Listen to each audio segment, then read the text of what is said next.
Good morning, Daze with Jordan the Lion. This guy's been up for about an hour while I've been getting ready and stuff, and he just is relentless. He wants to go to the park, doesn't he? Does he want to go to the park? Can you guys tell he wants to go to the park? Ja, I missed that face. I missed you.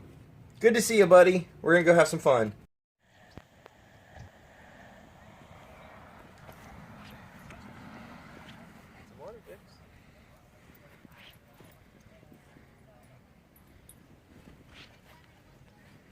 Do you want the ball?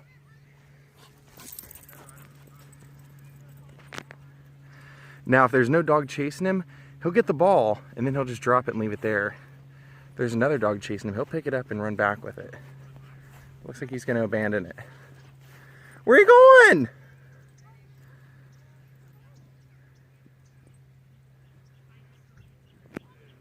Well, we're back at the dog park, as you can tell. I'm just watching. He doesn't want anything to do with me once he gets here, which is okay with me.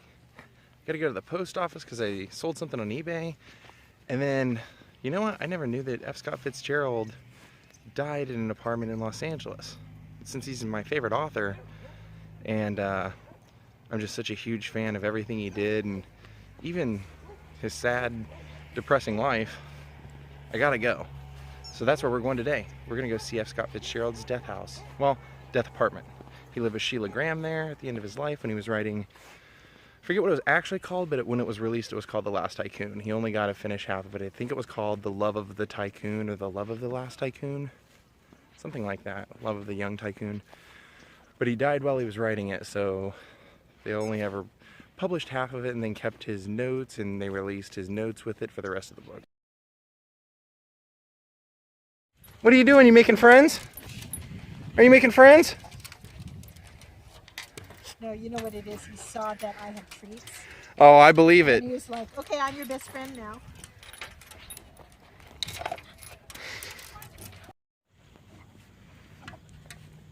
Ja, I think Tulip likes you. Likes you.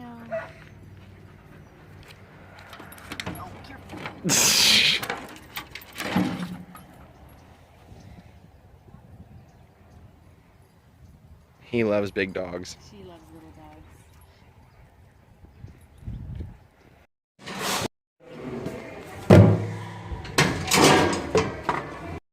In 1937, F. Scott Fitzgerald pretty much gave up on living in New York, and where he had raged out as a complete alcoholic for a good portion of his life. You know, it was one of those things from the time he was young. He had been in Princeton and he wrote for the Princeton paper, and while he was in the military, he met Zelda Fitzgerald, who was the love of his life. I mean, obviously, he did have two loves of his life, if you know, and I do believe that is possible, but this was one of those situations where it was, he wrote his first book after being engaged to Zelda. She had called off the engagement, and in order to prove that he was worth something, took a job in New York and wrote his first book, which was This Side of Paradise. This lovely lady actually is, you're the manager of? Well, no, but I help rent the apartments for the landlord. Yeah. And originally the building was bought by Lucy and Daze Arnaz, and then this property that I'm on, they ultimately built this, and it was called the Desi-Lou. Someone actually stole the sign, apparently. Oh, wow. Yeah. And then that's called the Hayworth Chateau. And that's where F. Scott Fitzgerald lived when, after he had the heart attack, I think he was like 44. Yeah. He was living on the third floor on Laurel, which we also own that building. Oh, wow, yeah. At 1407. He lived like in the penthouse, and because he was up and down. Yeah, and he'd had a heart attack. Yeah, he said no, and so he then stayed here with Sheila. Yeah. And died while looking at the Sunday newspaper. Isn't that crazy? And he was writing The Love of the Last Tycoon at the time. Yep, I believe so. Yeah. Funny enough, Lucille before she was a big star, she lived in the Laurel Apartments across the hall from him. No kidding. Rumor has it they didn't get on too well. I believe it. He was pretty disillusioned by the end of his life. He was pretty sad and... She was obviously a headstrong girl. Wow. So that is part of that fantastic history of that beautiful building. That is a beautiful building. It's a French Normandy architecture. And you said he would have died in the kind of in the back. You see the windows up at the top to the left, Yeah. or to the right rather. It's the apartment below. Oh, okay. So like with the It's on the first floor. kind of the awning. Yeah, no. The one with the balcony, okay, is not it. Okay. Okay. So there's Just this off to the side. Balcony 1, balcony 2, window 3, window 4. You can see up at the top there on the right side. Yeah. Past the 2 hedges.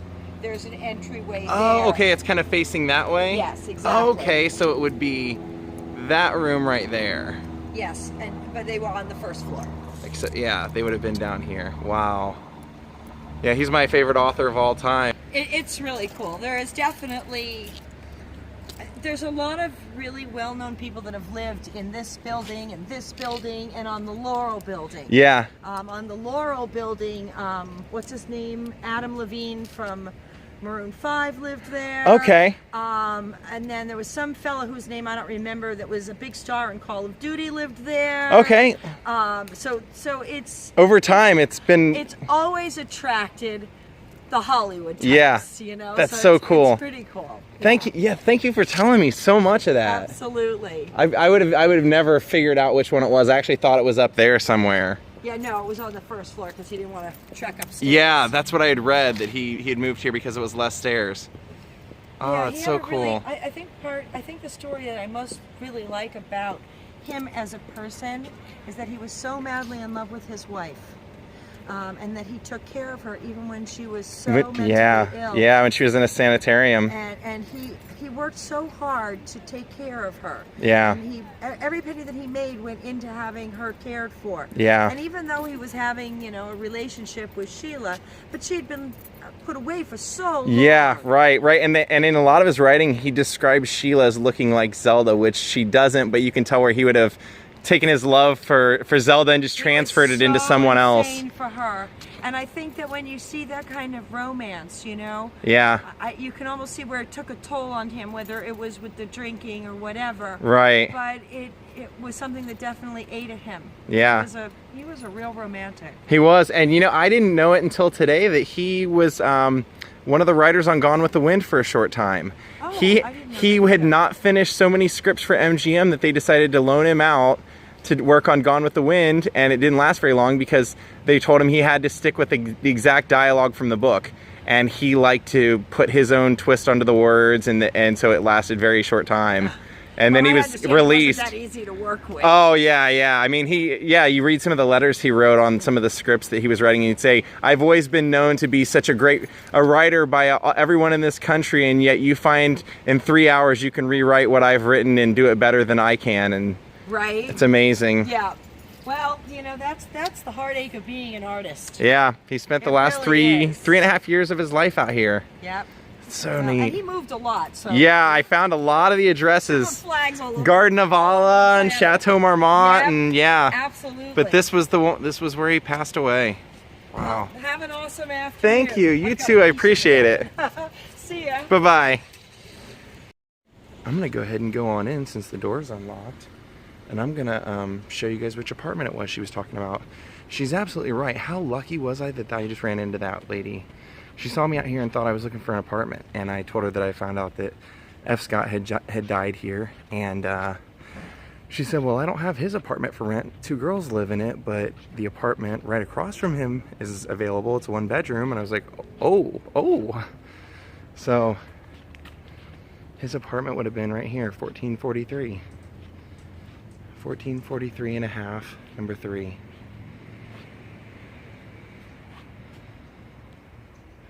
Yeah, so basically the story goes is that when he moved to Los Angeles, he decided to try and go sober, and he did a pretty good job of it. He came out here, his agent had already got him a job, he had a job signed on for MGM. He came out on a Friday and was so excited to get to work that he actually showed up on Saturday. And he originally lived at the Garden of Allah, which was a famous place on Sunset Boulevard that's no longer there. It's been demolished.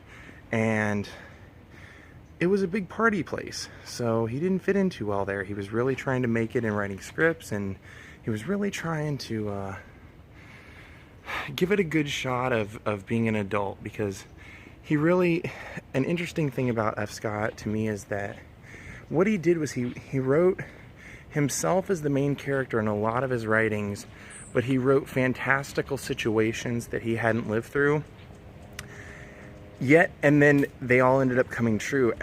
He lived what he wrote. He ended up, you know, riding around New York on the hood of taxi cabs, and he would dance on tables in restaurants, and he really came to embody what the Jazz Age was. And when that was all over, and he had originally written as a poor Midwestern boy who's chasing the American dream only to find that the American dream will always be out of reach, that, you know, that was kind of the point of Gatsby, was that there's this boy who's in love with a woman, Zelda, or, you know, that's who Zelda is in the book, is Daisy, and she says she won't marry a poor boy, so he goes off to make his riches and then try and win her back over, only to find out that no matter how hard he worked, that it could never be what he wanted it to be.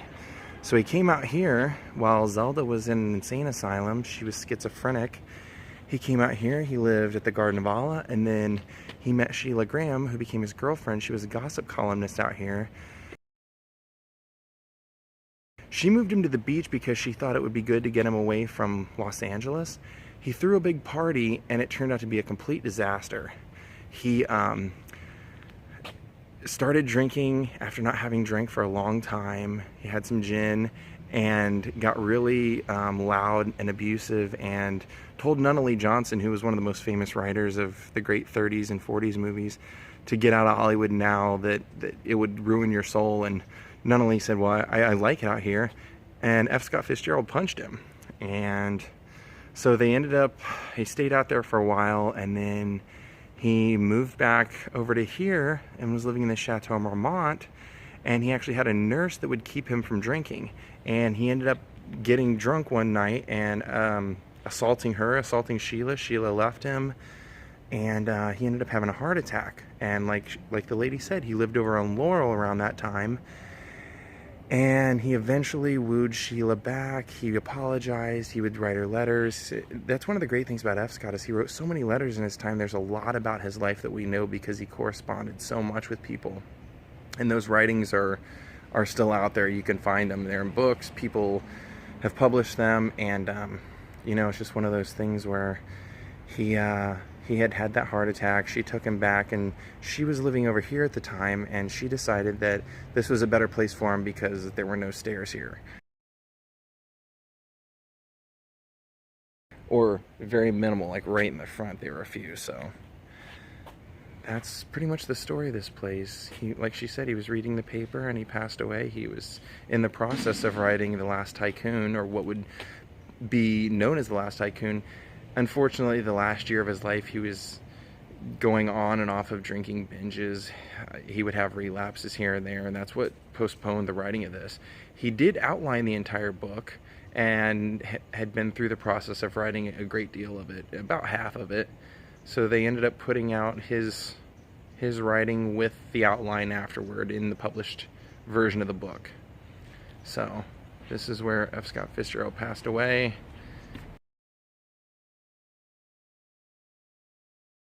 And where his soul left. If you've never read F. Scott Fitzgerald, I highly recommend you read it. Great Gatsby, of course, is great. The Beautiful and the Damned, but my favorite is his very first book, This Side of Paradise. I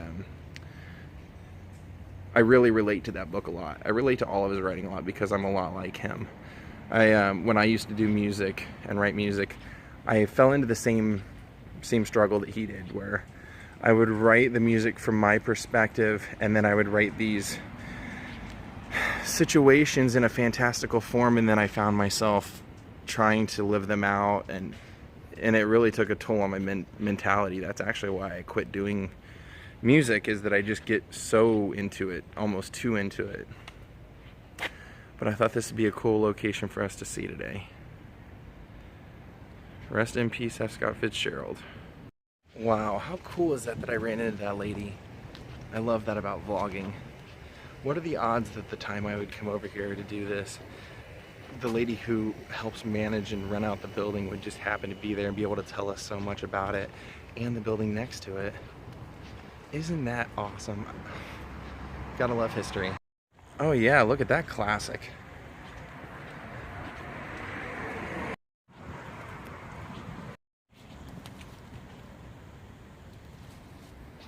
That lady got me curious. So, since Laurel is only literally the next street over, and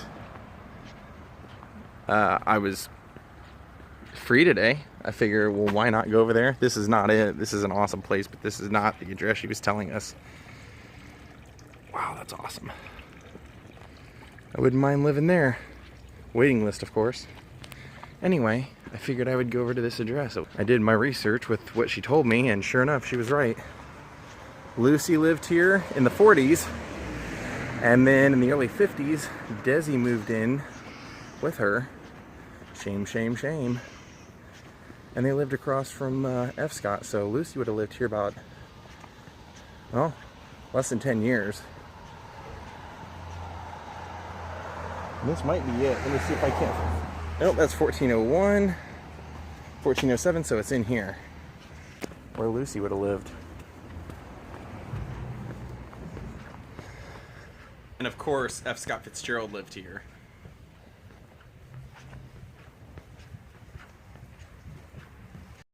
I'm really glad that that lady told us that. It's pretty cool to be able to put two addresses that not only Lucille Ball, but F. Scott Fitzgerald lived in.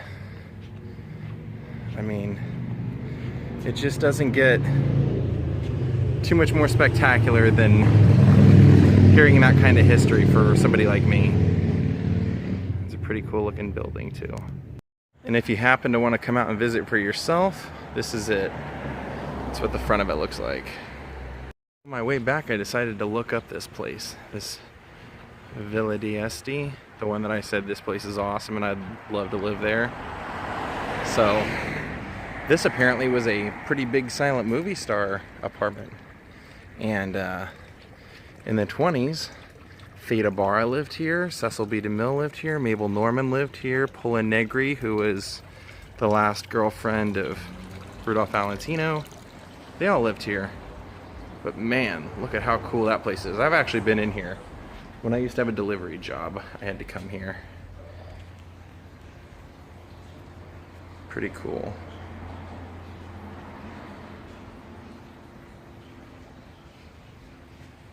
And there's a little walkway up here, but I probably shouldn't take it. It probably goes to somebody's apartment.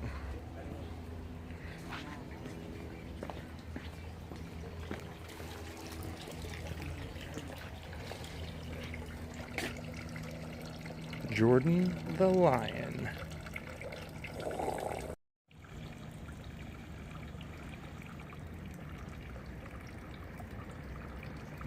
You know, when I started doing these vlogs, guys, 90 days ago, because this is the 90th one, cool.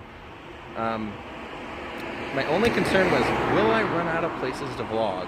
And days like today, this is exactly what I was hoping, was that every day I'll find out new places to go, hear new stories that'll make it interesting, and it seems to be the case. So this is what I love about doing this, and I hope you guys do too. Well, John and I are out doing a little walk before the Clipper game starts. I actually was so busy last week I didn't get to watch any of the Clipper games all week, and I tried to watch the one versus the Spurs the other night on replay, and it wasn't working out. I got through the first quarter and then something went wrong and I couldn't watch anything past that. So, and I'm an avid Clipper fan, so getting ready for that game. And yeah, what a great day of vlogging, man. That was a lot of fun. I can't believe I got to see where he passed away and got to hear that story from that lady. Pretty cool. We're about to go into the half and we're up by 23. over the Pistons. Oh my gosh, 75-37. Well, the Clippers won. That made my night. What a great way to end the vlog. I hope you guys enjoyed today. Vlog over from me and that face.